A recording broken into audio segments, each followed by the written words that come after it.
Que toi aussi, tu as parfois l'impression de partir dans tous les sens et de ne pas avancer comme tu voudrais ou pas accomplir beaucoup, d'être très occupé et organisé, mais de manquer de sens. Peut-être que tu as oublié la première étape indispensable en termes de gestion du temps et d'organisation.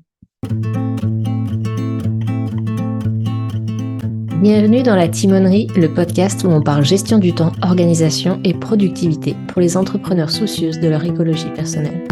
Je suis Cécile, ancienne coach business. Mes années dans le monde de l'entrepreneuriat en ligne m'ont montré à quel point il était indispensable de rester à l'écoute de son rythme, ses envies et de son mode de fonctionnement pour avancer sans se cramer. Aujourd'hui, j'accompagne les entrepreneurs et les femmes qui ont des projets à mettre en place leur système d'organisation sur mesure et à se libérer du temps et de l'espace mental.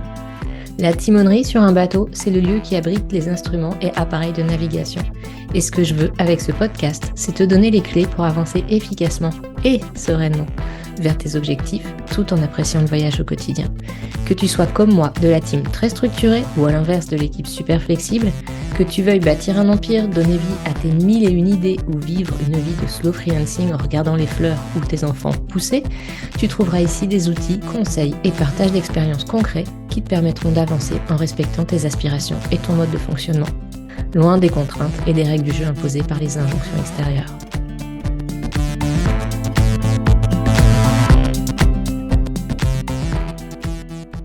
Hello et bienvenue dans cet épisode Carnet de bord où j'ai envie de te partager le premier truc à faire en termes d'organisation pour ton business ou tout autre projet d'ailleurs.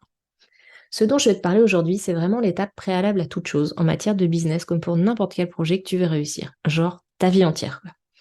Le truc sur lequel ne pas faire l'impasse et que j'ai moi-même oublié à mes débuts en bonne navigatrice que je suis parce que c'est plutôt un truc de capitaine.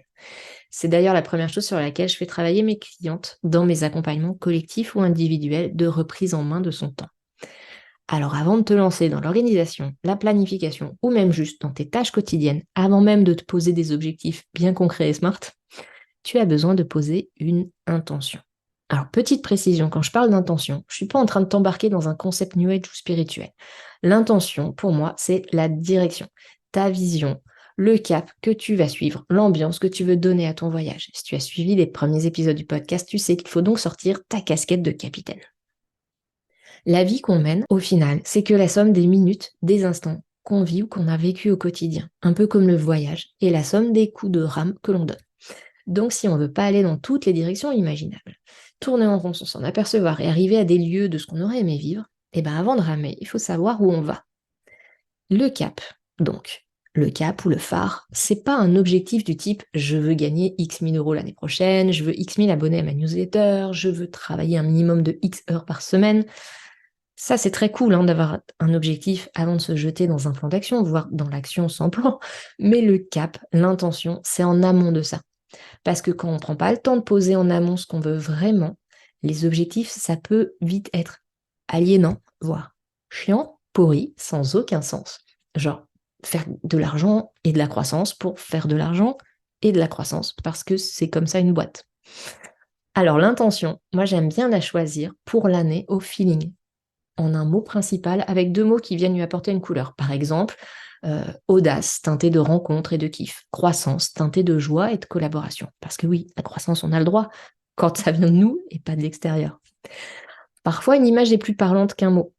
Mon intention 2021, par exemple, c'était une photo de fleurs des champs. J'imagine que pour toi, ça peut paraître complètement saugrenu, mais pour moi, c'était hyper parlant et c'est bien l'essentiel. Et d'autres années, c'est des mots.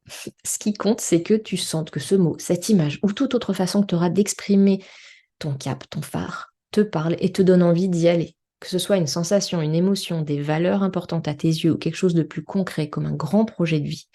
En gros, c'est la réponse à qu'est-ce que j'ai envie de vivre pour, plus une durée donnée que tu choisis selon ton envie et ton mode de fonctionnement. Il y a des gens qui aiment bien avoir des projets, des visions à très long terme et d'autres pour qui c'est plus compliqué de se projeter au-delà de 3 mois. Et bien c'est ok de le faire sur 1 mois, 3 mois, comme tu veux.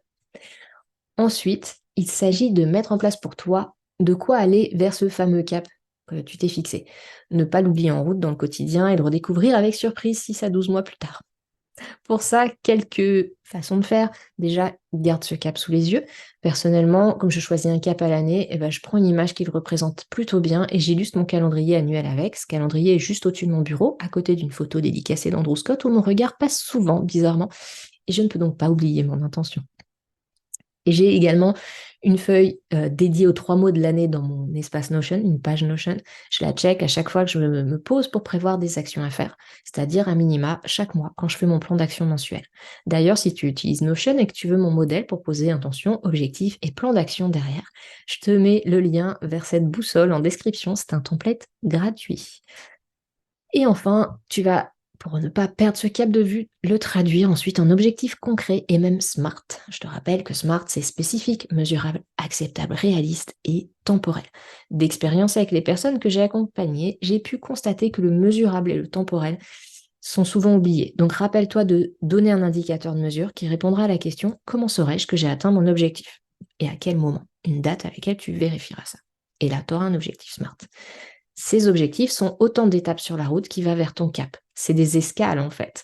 Il ne te reste plus qu'à définir les actions ensuite à faire pour les atteindre, un pas après l'autre, et tu iras chaque jour vers le cap que tu t'es choisi. Bien entendu, ce cap peut changer en route. Une capitaine a le droit de changer d'avis, c'est pas un pacte de sang. Et à tout moment, tu peux choisir de faire une action qui ne respecte pas ton intention. Un écart sur la route, mais un écart choisi et non subi. Merci d'avoir écouté cet épisode de La Timonerie. Si tu as des questions, des idées à partager ou si tu veux simplement discuter, tu peux me rejoindre sur le blog cecilebayer.com ou sur mon serveur Discord. Tous les liens sont disponibles dans la description de l'épisode. N'oublie pas de t'abonner sur ta plateforme d'écoute préférée si ce n'est pas déjà fait et laisse-moi une note ou un commentaire. Ton retour est essentiel pour améliorer le podcast et le faire connaître. Si cet épisode t'a été utile, n'hésite pas à le partager pour aider d'autres entrepreneurs à découvrir des astuces pour avancer tout en préservant leur bien-être. Prends soin de ton temps, il est précieux et je te dis à très bientôt pour de nouveaux partages dans la timonerie.